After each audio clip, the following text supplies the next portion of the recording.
Alhamdulillah wassalatu wassalamu ala Rasulillah Sayyidina wa maulana Muhammad ibn Abdullah wa ala alihi wa sahbihi wa man tabi'ahu wa mawala.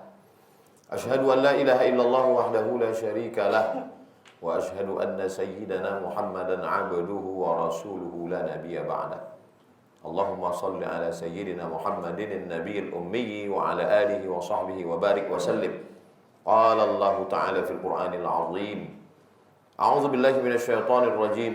Ya ayyuhalladzina amanu taqullaha haqqa tuqatih wa la tamutunna illa wa antum muslimun. Wa qala ta'ala fi ayatin ukhra. Ya ayyuhalladzina amanu taqullaha wa qulu qawlan sadida. Yuslih lakum a'malakum wa yaghfir lakum dhunubakum. Wa man yuti'illaha wa rasulahu faqad faza fawzan 'azima. Ibadallah, usikum wa nafsi bitaqwallah wa ta'atihi faqad fazal muttaqun. Hadirin jamaah Jumat yang dimuliakan Allah Subhanahu wa taala.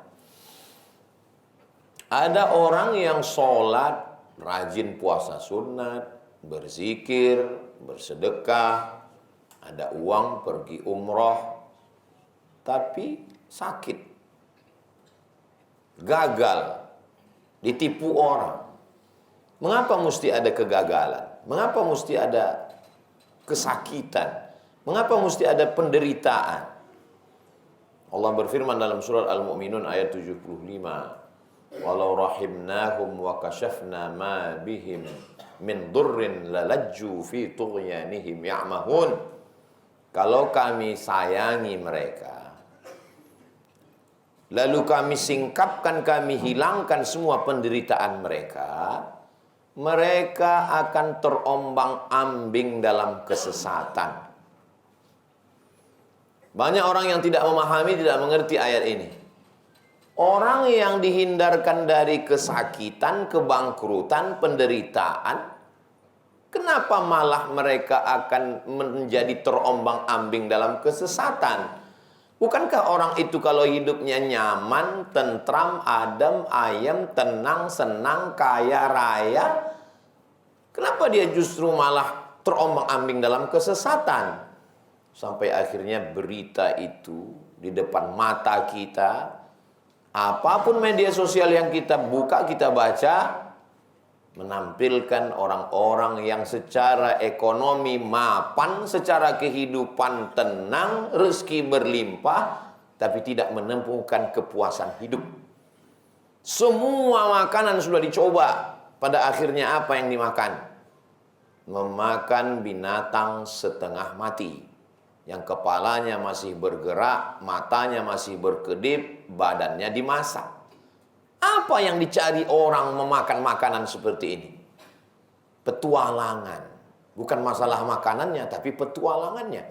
Puncaknya adalah memakan daging manusia. Karena semua makanan sudah dicoba. Kalau dalam makanan saja dia tidak pernah menemukan kepuasan, akhirnya melompat pada fase setelah makan. Karena bayi yang baru lahir memerlukan makanan. Haus, minum. Lapar, makan. Tapi begitu dia mulai akil balik, dia mencari kepuasan seksual. Ada orang menemukan kepuasannya pada istri yang sah, tapi jiwanya bertualang, pikirannya ingin tantangan-tantangan baru. Sampai ada satu negara yang jenis kelaminnya 16. Kenapa bisa begitu? Karena tidak menemukan kepuasan. Terjadilah apa yang terjadi yang tidak layak, perbuatan itu terlalu kotor untuk disebutkan dalam khutbah Jumat. Fi tughyanihim ya'mahun. Mereka terombang-ambing dalam kesesatan.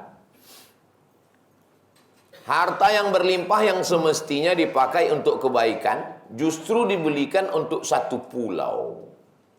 Yang hanya dibuat untuk pesta seks dengan berbagai macam cabang dosa dan maksiat. Apa sebenarnya yang sedang diderita manusia? Maka Allah sudah menceritakan itu kepada kita. Seandainya mereka itu dilapangkan, seandainya mereka itu disenangkan, lalajju fi tughyanihim ya'mahun, mereka akan secepat kilat menuju kebinasaan dengan terombang-ambing dalam kesesatan. Jadi ketika kita sudah berbuat baik, sudah sholat, sudah puasa, sudah zikir, ada pukulan-pukulan dalam hidup kita. Lalu kita berkata, mengapa Tuhan seperti ini? Mengapa tidak adil? Sebetulnya kacamata kita terlalu tebal untuk membaca keadilan Tuhan. Sebetulnya Allah sayang dengan kita. Allah buat itu.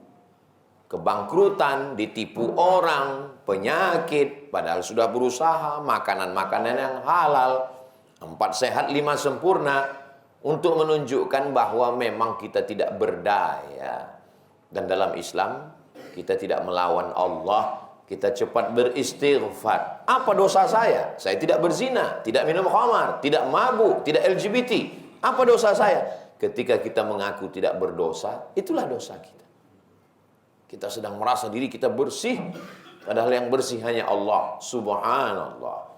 Kita merasa larut dalam pujian, padahal yang layak dipuji hanya Allah. Alhamdulillah. Kita merasa diri kita besar, padahal yang besar hanya Allah. 3 kali kita ulang. Allahu Akbar. Setelah itu dalam iftitah, Allahu Akbar kabira. Yang besar hanya Engkau. Sesungguhnya kita salah pandang, salah sangka kepada Allah. Ana inda husni zanni abdi bi. Aku menurut prasangka hambaku kepada aku, kata Allah Subhanahu wa taala. Hubungan kita dengan Allah bukan antar hubungan karyawan dengan direktur perusahaan.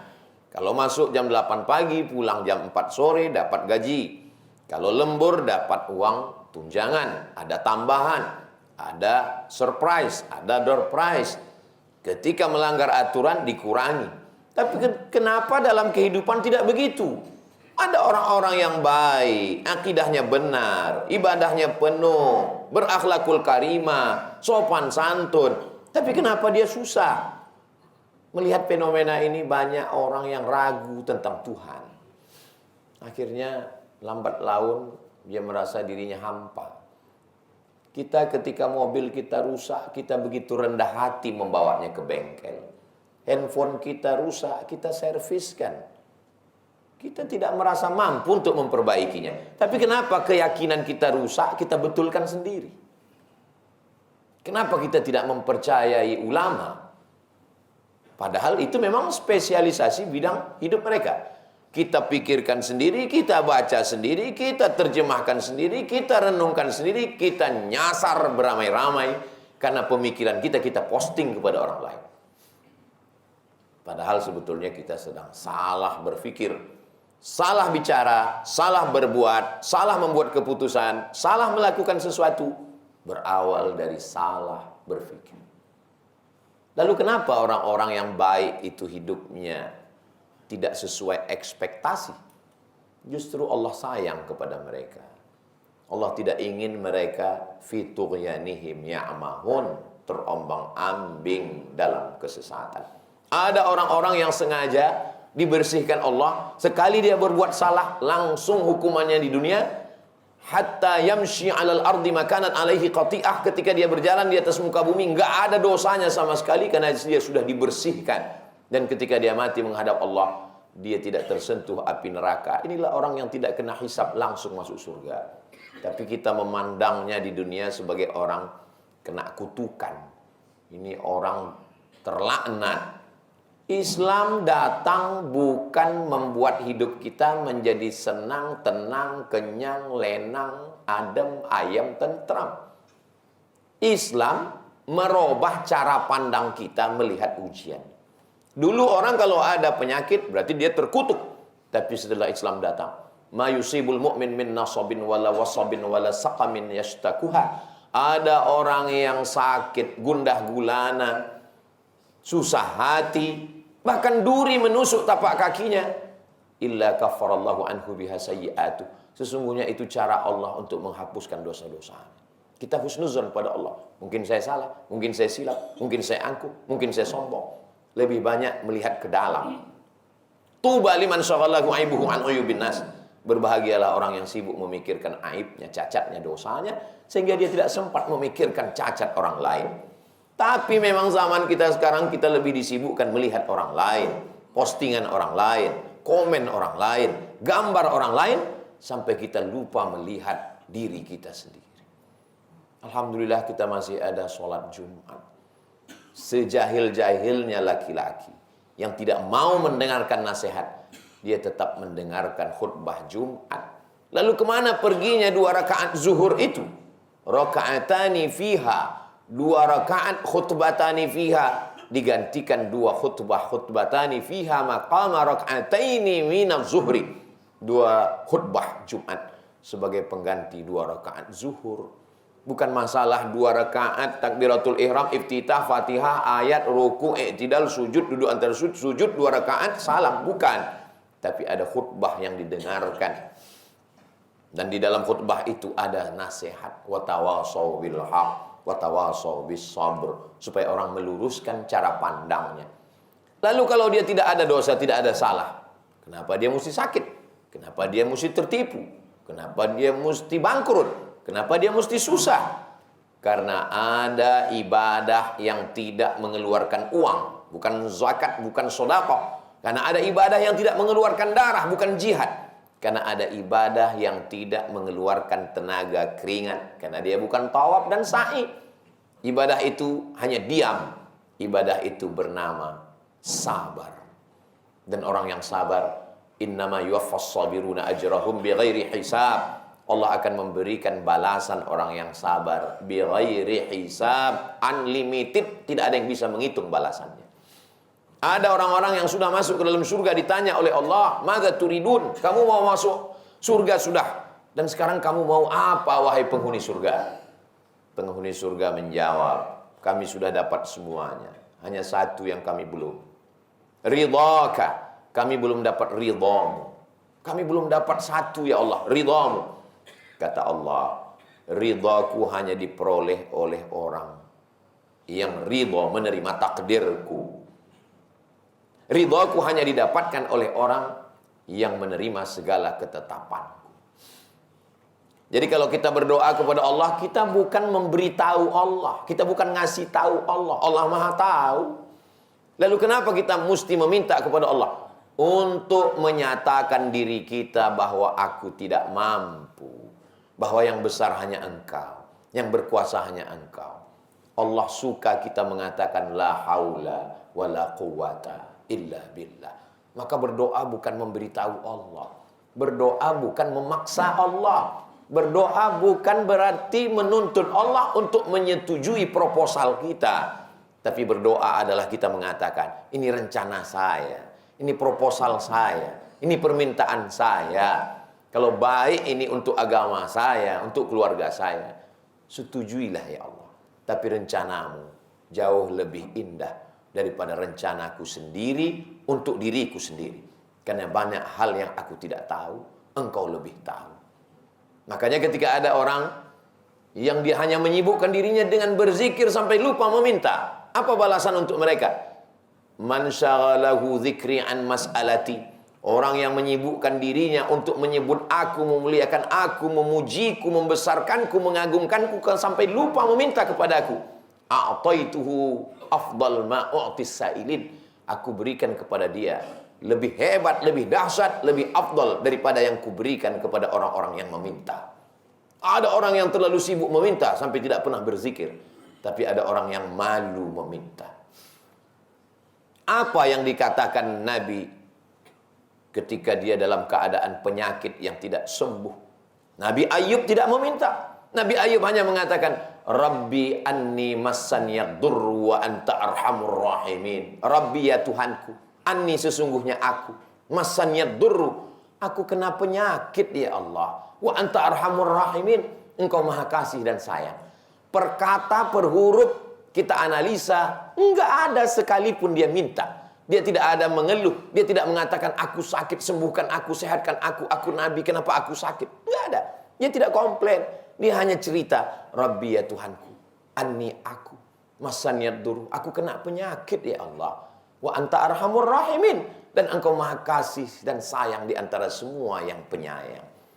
Dia hanya meminta dengan kelembutan kepada Allah Subhanahu wa ta'ala. Datang seorang bertemu dengan Nabi. Ya Rasulullah, bagaimana kalau seperempat hariku kuisi dengan sholawat? Allahumma sholli ala Sayyidina Muhammad wa ala ali Sayyidina Muhammad. Kata Nabi, in zitta ala dhalik khairul laka. Baik, tapi kalau kau tambah lebih banyak, lebih bagus. Bagaimana kalau setengah hariku kuisi dengan sholawat? Kata Nabi, bagus. Tapi kalau kau tambah lebih banyak lagi, lebih bagus. Bagaimana kalau seluruh hariku ini kuisi dengan sholawat? Allahumma sholli ala Sayyidina Muhammad wa ala ali Sayyidina Muhammad. Yukfahammuka, segala keperluanmu, segala hajatmu, segala keinginanmu, segala obsesimu, segala gundah gulanamu dicukupkan Allah Ta'ala. Wa yaghfar laka dzambuka, semua dosa-dosamu diampunkan Allah. Terkadang sebenarnya kita tidak menyembah Allah. Kita hanya melibatkan Allah pada urusan-urusan kita. Kita hanya perlu Allah pada kesulitan-kesulitan kita. Bahkan yang paling parah, kita memaksa Allah untuk menyetujui keinginan kita. Barakallahu li wa lakum fil Qur'anil azim wa nafa'ani wa iyyakum bima fihi minal ayati wa dzikril hakim wa taqabbala minni wa minkum tilawatahu innahu huwal ghafurur rahim.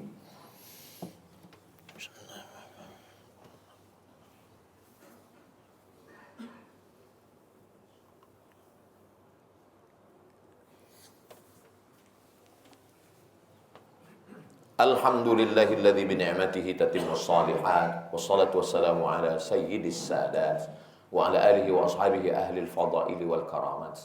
Asyhadu an la ilaha illallah wahdahu la syarika lah wa asyhadu anna sayyidana Muhammadan abduhu wa rasuluh wa shafiyuhu min khalqihi wa khaliluh addal amanah wa ballagha ar-risalah wa nasaha lil ummah wa tarakana 'alal mahajjatil bayda lailuha kana hariha la yazighu anha illa halik. Allahumma salli ala Sayyidina Muhammadin Nabil Ummi wa ala alihi wa sahbihi wa barik wa sallim. Qala Allah Ta'ala fil Qur'anil Azim wa huwa asdaqul qailin. A'udzu billahi minasy syaithanir rajim.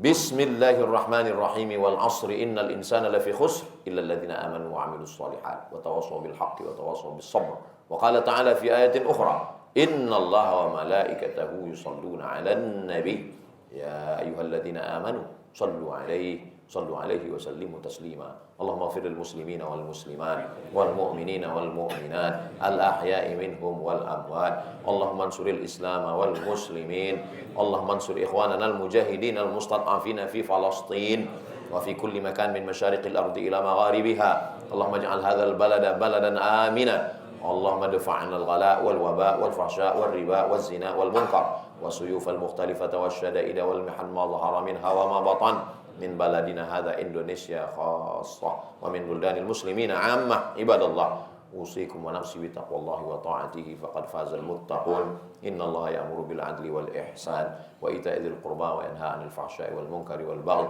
يعظكم لعلكم تذكرون فاذكروا الله العظيم يذكركم واسألوه من فضله يعطكم ولذكر الله أكبر والله يعلم ما تصنعون. أقم الصلاة.